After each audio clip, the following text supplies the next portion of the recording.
Hey, InterVarsity alumni. This is After 4, your podcast for navigating life after graduation. This is both an exciting and potentially tricky transition that you're making, and you might feel a little unsure about the coming weeks and months. We're here to provide you with expert advice, practical skills, and plenty of encouragement as you learn how to keep saying yes to Jesus in your new context. This is After 4, and this podcast is for you, alumni. What's up, alumni? Welcome to After 4, your podcast for navigating life after graduation. I'm your host and guide, John Steele, and today we're starting a new series about your upcoming vocational transition after graduation. What's it like moving from full-time academics into full-time work rhythms, and how do we follow Jesus in the context of our work? We're going to talk about these things at length in the coming weeks with insights from a number of alumni like you who have made that transition ahead of you. And this week, we're starting by laying a foundation for future conversations. We're chatting with Dr. Ryan Tafilowski and Dr. Ross Chapman, authors of the new IVP release, Faithful Work in the Daily Grind with God and for Others. And they're going to help us get a lay of the land for a biblical perspective on work and calling and partnering with Jesus in that environment. So let's get this new series started. Here's Ross and Ryan, and this one's for you, alumni. Ryan and Ross, welcome to the podcast. Thanks, John. It's good to be here. Thanks for having us. So excited to have you guys here today. Looking forward to you helping us kick off this new series that we're doing on After 4 as we think about vocational transition, stepping into the full-time professional world that many of our alumni will be doing in a number of different ways, and really laying a foundation for how we can think about that. And but before we jump into that, would you just help us, Ryan and Ross, help us get to know both of you? Who are you guys? My name is Ryan Tafilowski. I do a couple things. I teach theology at Denver Seminary, which is in Denver. I guess I probably didn't need to say that. I also pastor a church in Littleton in the southwest suburbs of Denver. So I work in full-time vocational ministry, but had a bunch of careers before landing here. I worked doing all kinds of things. I worked in a law firm forever. Like any self-respecting evangelical, I was a barista for a while. So I did a few things before I landed in my quote-unquote calling, and we can talk a little bit more about that. I live here with my wife, who also works in the Christian nonprofit space, and our two children, who are like 5 and 2.5. And the most important thing about me is I love all things Denver sports, the Nuggets the most, and I like them even before they were good. Nice. Hey, I'm Ross, and I serve as the CEO at Denver Institute for Faith and Work in Denver. But I am originally a Hoosier, born and raised in Nice. the Indianapolis area. And so I am becoming a Nuggets fan. Not that I ever disliked them too much because they're in the Western Conference, and the Pacers never really made the finals except for one time against the Lakers. Unless we go back to the ABA, and then we can talk about glory days. I've been in this role a year and a half. I have founded a nonprofit in Indiana called For Evansville. Did that for 7 years. Before that, I worked at an organization called Charlotte One that helped people in their 20s connect with each other, causes in the city, and communities or local churches. It was a super fun job. That was in Charlotte, North Carolina. And before that, I was a barista also at a local coffee shop, so that I have my my credibility here with the audience, I guess. But it was a fun job. Didn't do it too long. Well, I feel like I'm really missing out not having been a barista myself. There's still time, John. Yeah, you'll get there. Okay. Yeah, one day. That's good. That's good. The Lord's still working on me. I just want to mention I'm married. I have 3 boys. They're 10, 8, and 5. Candace, my wife, is she lines up private and public investment to redevelop properties in downtown Evansville, Indiana, which is where we moved from recently. So doing some really cool work. That's awesome. That's awesome. And I have to say, it's always nice to meet a fellow Hoosier who's been moved to a different space. I grew up in Warsaw. All right. Yes. Well, Ross, Ryan, thanks both of you for being here. Like I said already, you're going to help set us up for this series that we're talking about work. We're going to be talking to a number of our alumni in the coming weeks, just talking about what their transition into full-time work has been like and the things that they're learning about bringing Jesus with them into those contexts. And so my hope is that we can establish a foundation together here, a biblical foundation, using what you two have been doing with faithful work. And so could you start us off just by giving us a snapshot of faithful work, and then hopefully we can dig in a little bit more specifically to different pieces of it as we go. Well, I might just start us off by saying the subtitle of the book is "In the Daily Grind with God and for Others." And that's important for Ryan and I because that's true. That's where you are when you go to work. You are in the daily grind of work and all of the challenges and joys that the workplace brings, all the challenges and joys of coworkers and customers and clients, and also broken systems and policies. But to recognize that you are there with God. You are not there for Him. Primarily, you are there with Him. Yeah. Because He's already there and He's doing work there and He's inviting you into it. And then, He's inviting you into work that benefits others, that brings kingdom values to bear in the workplace. That frames kind of what the book is about in terms of, hey, let's reframe work. We see this as a discipleship issue, right? I think Ross and I have both worked in the church. We're both raised in the church. And one of the things, we came to realize is that sometimes we don't get the best training on how to integrate our faith and our work in a church context. And there's reasons for this. Pastors are trying. It's hard. But we came to see, and not just us, there's a whole faith and work movement, of course, with tons of resources out there, lots of amazing organizations. But one of the central ideas is that, we spend most of our waking hours in the workplace. We work more than we do just about anything else. And maybe we wish it wasn't that way. But it is. So we've got to figure out a way to think Christianly about this, right?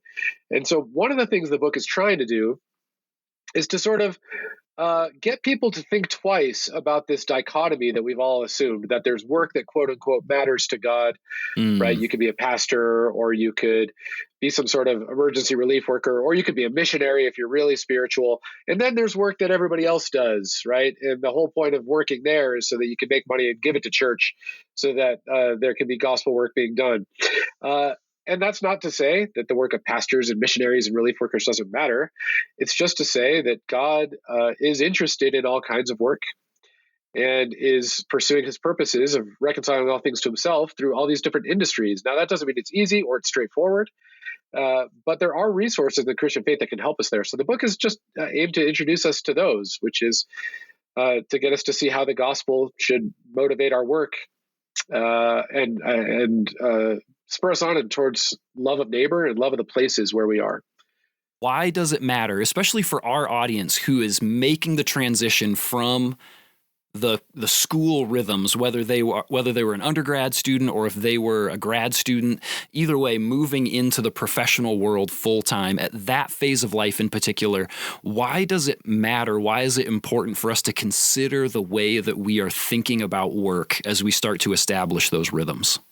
One thing that comes to mind here is that you're transitioning out of a sort of probationary phase where your main job is to sort of train, and then you're getting out there into a whole world that is wild and full of opportunity, and it can actually be totally overwhelming. I remember graduating from college and just feeling totally overwhelmed by all the possibilities, and I also felt this incredible pressure to find the one thing that I was made to do. And one thing that a good theology of work can help with is actually alleviating some of that pressure.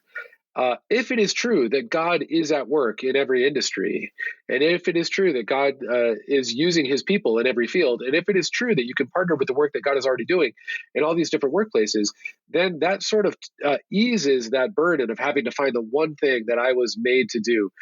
What if we thought about our work as just finding the places where God is already at work, seeing how we can join in that work, finding the places that are broken or in need of redemption, and seeing how we might be able to offer some redemptive solution. Might not be complete, might be partial, probably will be, right?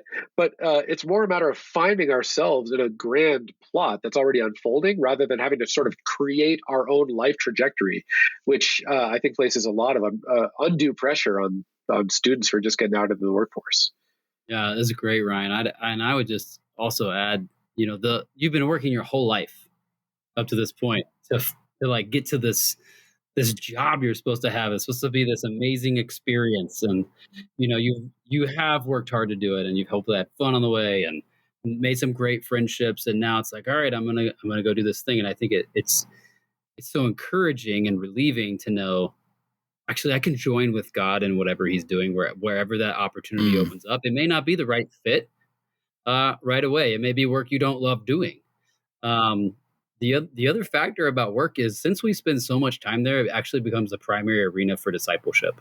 It becomes the place where we are formed, where the decisions we make, the way we treat people, God's using all those things to form us as we are also influencing those around us. And so to be prepared to continue training, and the training is what it's always been about so far, which is to just become more like Christ. And he's going to use you in whatever that job is. And the beauty is also with this view of work this way, or like not feeling like, hey, that this job is going to be my calling. It's actually the place you express your calling. And so that takes a lot of pressure off the job. If you are in a job where you go, hey, this doesn't allow me to be who Christ calls me to be, you don't have to have the job. There's other work you can go do. So I think it gives you the freedom, a little bit of the sense of like, I don't have to have all this pressure, but also to recognize it is a tool God will continue to use to shape you and mold you into the image of his son. This is one of the things that I wanted to ask you about anyways. What is the difference between work and calling? Where do they intersect, and where are they different things? The first thing I'll say is that when the Bible uses calling language, almost universally, it's using that language to refer to a calling to a particular kind of identity rather than a particular kind of task. Wow. So when the New Testament says that you have been called, usually what it means is that you've been called to be a particular sort of person. And what that is a person who is conformed to the image of Jesus Christ. Usually that term is also used in the plural. So you're called together with others, saints, brothers and sisters, to pursue the same calling and goal. But then theologians have taken that and they've developed a distinction between what is sometimes called primary calling or secondary calling or something like this, in which everybody has that primary calling, right? Conformity to the image of Jesus. But there might be secondary callings, which are aligned with your giftings or your predilections or your desires, right? So I don't know how far we ought to push that, because I think it's entirely true that you can be conformed to the image of Jesus Christ and never have a job that really ever fulfills you. I think a lot of people have that story. But I think it is nevertheless true that the Spirit of God does gift his people in ways that uniquely equip them for the works that he's prepared for them to do, right? So I don't take calling to mean that there's just one thing that you've been put on the earth to do. I would more want to understand it that there is one kind of person that you are put on the earth to be, which is John fully conformed to the image of Jesus, or Ross fully conformed to the image of Jesus. Now that looks different than Ryan fully conformed to the image of Jesus, right? And then secondarily, we might have things that the Spirit has uniquely equipped us to do, but it's not as if we will have wasted our life if we've never found that one thing. So that's the one thing I always want to qualify, and then I'll hand it over to Ross. Just the idea that the Bible, when it says calling, it's talking about being called to Christ, being conformed to his image, being fully satisfied in him. In a society where it says you go to work to find your identity and your purpose, that is that is incredibly life-giving, because you don't need your work to do that. In fact, you don't want your work to do that, because if you end up finding the wrong work, then you've lost your sense of identity and purpose immediately, as the work, either you don't like it or they fire you. Yeah. So the beauty is you get to take your calling into your work. So you get to express exactly who God's made you to be. So like Ryan and I were both baristas, and we're both called to Christ, and we got to express what it meant to be called to Christ as a barista. And I can tell you, we had, I'm sure we had differences. Ryan was probably super focused on like doing this really well, studied the coffee bean, could tell you all the details of like where this came from. And I was like, how are you doing today? Like, how's your day going? I don't know. Like, both of those things are just maybe more who we are, who God's made us to be, but also like an expression of, the love and concern for the work from beginning to end, from where the bean came from to how the customer gets to enjoy the product, And so like, and in that sense, you could say, man, like being a barista was kind of cool, because we helped create an environment for somebody, hopefully to either one, like have some quiet space to do some good work, or two, like be in the business of helping people connect with each other, and that gives you start thinking of your work in those terms, you're bringing your calling into it, because you're expressing who God's made you to be in it. And you're finding a beautiful way to do that, just how he's made you to be. And so, yeah, I love that Ryan kind of even said like, hey, it's not like a uniformity. So like, what does it mean to do that job you're doing distinctly Christian, as you, who God's made you to be, would do it? Say more about scripture for me here. I would love to know, like, where would you take us as we continue thinking about, this is what we can learn from scripture about how to be thinking about work in these early stages? Well, I'm going to go first, because Ryan is a professional theologian, and he can add in where I miss and clean up. But I like to start with the first 5 words of scripture. In the beginning, God created. This is God's self-disclosure of who he is to humanity. The first thing he tells us is he's a worker. He created. The very first thing we learn about him. And Ryan, back me up if I'm wrong, but I'm pretty sure that's a major distinctive from gods in the ancient Near East, who would have seen humanity as basically doing all the work to serve them. And God comes on the scene and says, Yahweh says, I'm a worker, and I'm making you in my image as workers, and plants them in this beautiful thing that he called really good, which is why we don't have a sacred secular divide. And the fact that Jesus put flesh and bones on and came down into his creation, and the end of the story is coming down from heaven, the city, right? So there's this movement towards heaven and earth coming into one realm, which means it's good, but also that, God gave us a mandate or a job description when he created us. And he said, male and female together, this is your work to do. Take what I've made and do something good with it, cultivate it, make it better, let it grow. And so that's kind of like the genesis of the idea of work. In a very quick form, people have written many, many, many pages about this. Ryan, what would you add?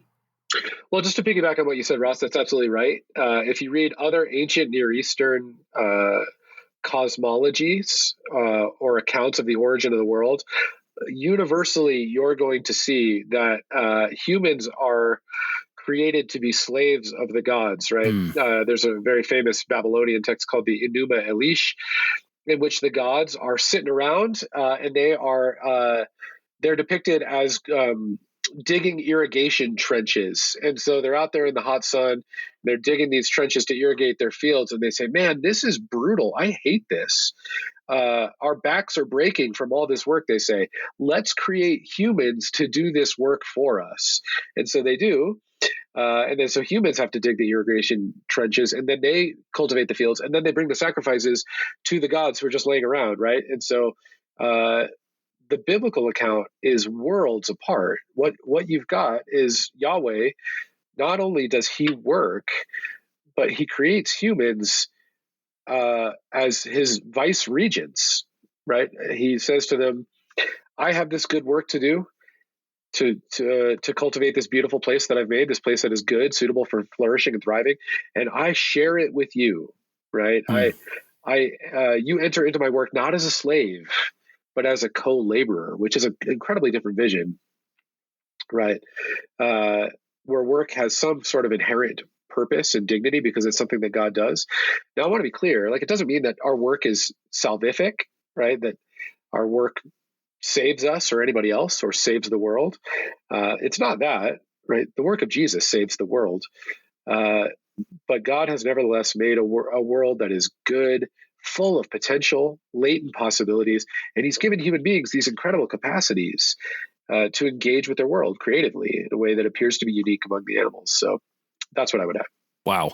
That is extremely compelling to think about the way historically in so many different spaces, the way that this has been thought about is that work is sort of the act of slave labor, is in slavery to the gods as opposed to in partnership with them.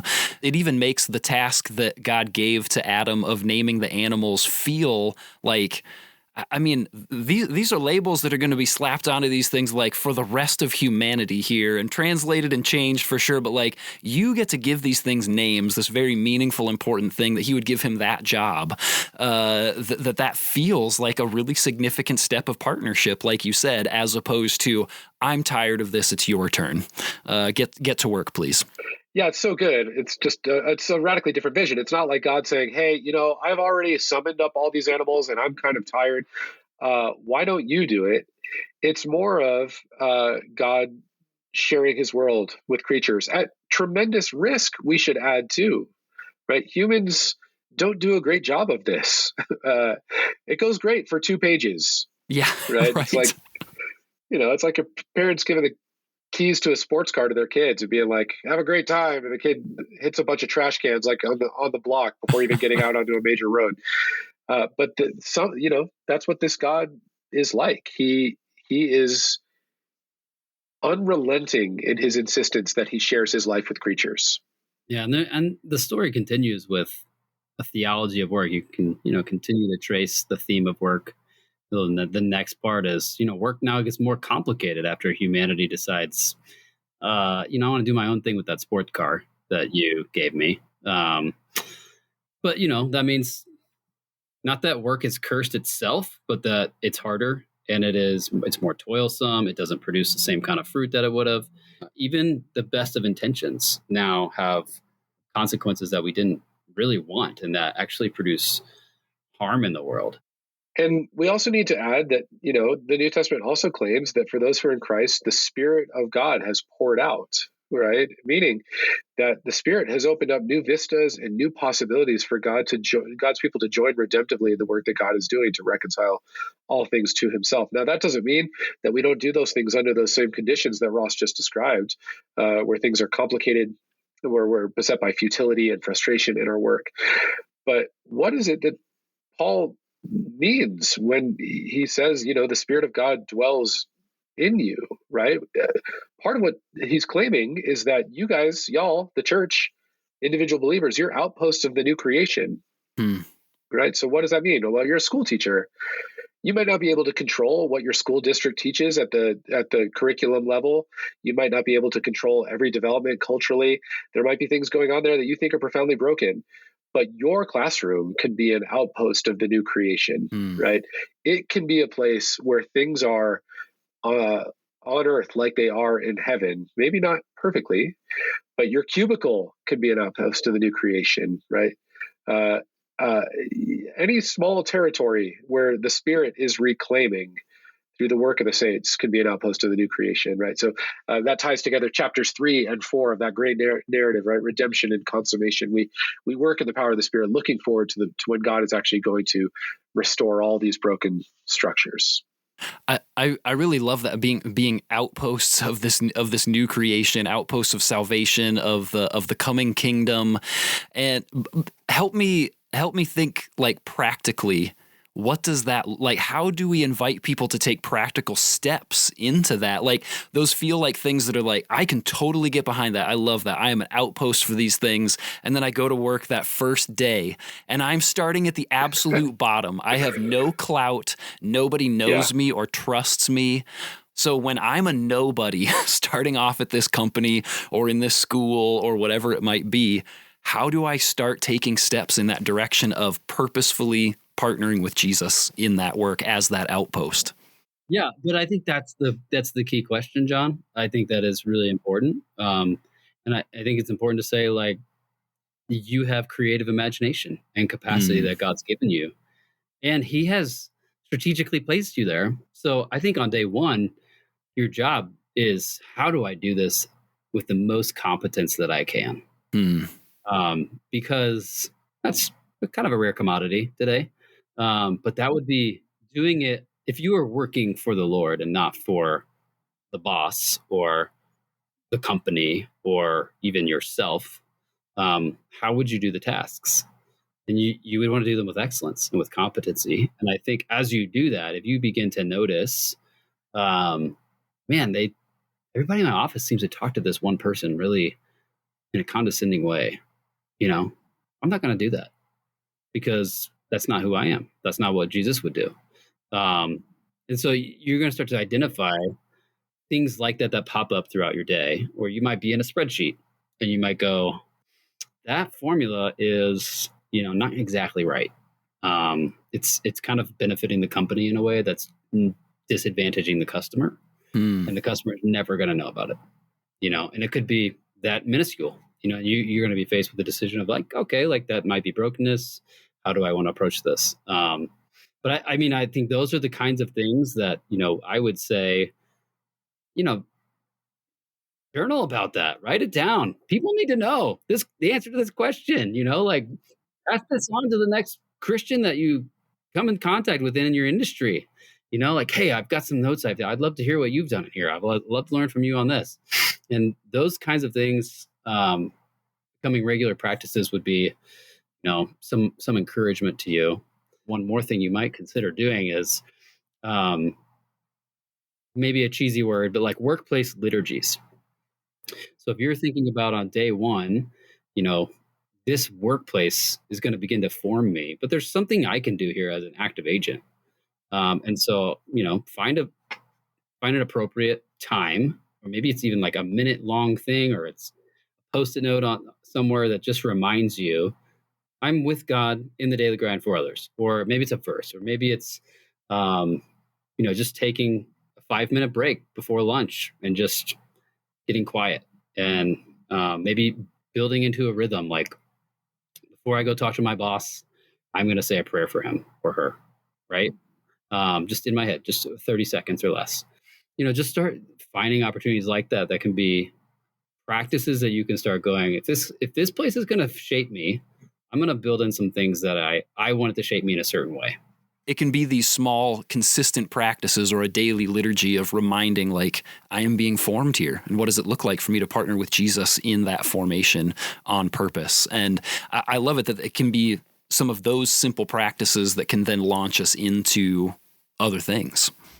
Ryan, Ross, there's so much more in your book. These are just giving us tastes of some of the topics that come up in the different chapters throughout the book. Where can people engage with Faithful Work, and are there how can people keep up with you guys and the work that you're doing as you're promoting the book and working through some of those things? Yeah, you can find the book on Amazon. It's probably the easiest way to get the book. But beyond that, denverinstitute.org. We do a podcast called the Faith and Work Podcast. Might be the easiest way to just kind of continue learning from people who are putting this into practice, and some thought leaders, some people who are just working in different industries, figuring this out. That would be a good place to go. Ryan, what would you say? Well, I mostly write books about dead German theologians. So if your audience can't get enough of that, they can email me through the Denver Seminary website.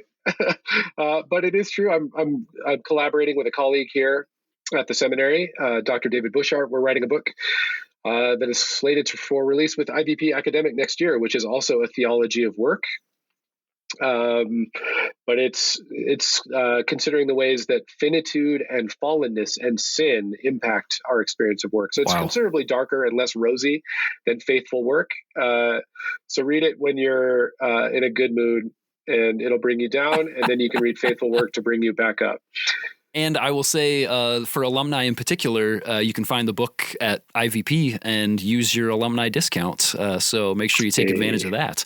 So, man, Ross, Ryan, thank you so much for joining us. Thanks for sharing these things. I mean, our alumni are making a huge transition, and work is one of the places where they are going to be investing so much of this next season of life. And so for us to at least be able to give them a leg up into that time of saying, how can you start well in the ways that you're thinking about work and the ways that you're engaging at work, and recognizing that you're meeting Jesus when you get there.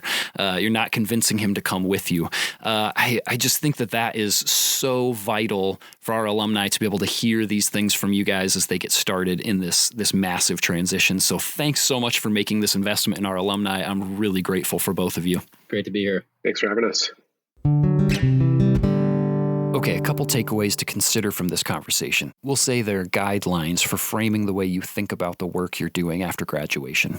First, how can you live out your primary calling as a Christ follower in that place? Whether or not a job feels like a good fit, whether or not it's fulfilling all the time, as you enter the regular rhythm of work long term, how has God equipped you to be you, fully conformed to the image of Jesus in that space for whatever length of time you're there? Second, your work is a partnership with God. You don't have to convince him to be there. He's already there, and he's inviting you to do it with him. What does it look like to do your job as if God were your boss, your direct supervisor? Whether or not you love the work or find it fulfilling, wouldn't it make you want to be ethical and excellent in what you do if that were true? Alumni, some of you will step from graduation right into a job that you love, and some of you won't. But no matter your circumstances, you absolutely can do that work in a way that honors God, the first worker, and has a meaningful impact on those around you. Ryan and Ross, thanks again for joining us for this episode. I'm so grateful for your partnership as we step into this new series on After 4. Alumni, if you've loved this conversation, stay tuned for more from Ryan and Ross. There are several other topics that we covered that just didn't make it into this episode, and you'll be able to catch those later on in the series. And then be sure to also grab their book, Faithful Work in the Daily Grind with God and for Others. You can find the link to it in the show notes so that you can find it on IVP's website, where you can get 40% off using your alumni discount. Also in the show notes, you'll be able to find links to some other work-related episodes that we've done on After 4 and from our other alumni podcast, InterVarsity World Changers. Then be sure to come back next week as we dive into our first of several conversations with alumni like you who have made the transition from graduation to full-time work. We'll start off by chatting with Dr. Felicia Song about her experience making the jump into full-time academics and following Jesus as a professor. Thanks for tuning in, and I will see you in the after, alumni. Hey, thanks so much for joining us today, alumni. If there was anything that you learned, really enjoyed, or that encouraged you from today's episode, would you send us a DM or tag us in a story? We'd love to hear about it. You can find us at After4Pod on Instagram and Facebook. And if you haven't already, take just a second to unlock your phone and subscribe to the podcast. If your platform lets you, leave us a rating and a review. And if you like what we're doing here, share us with your InterVarsity or other post-graduation friends. Thanks again for listening, and I will see you in the after, alumni.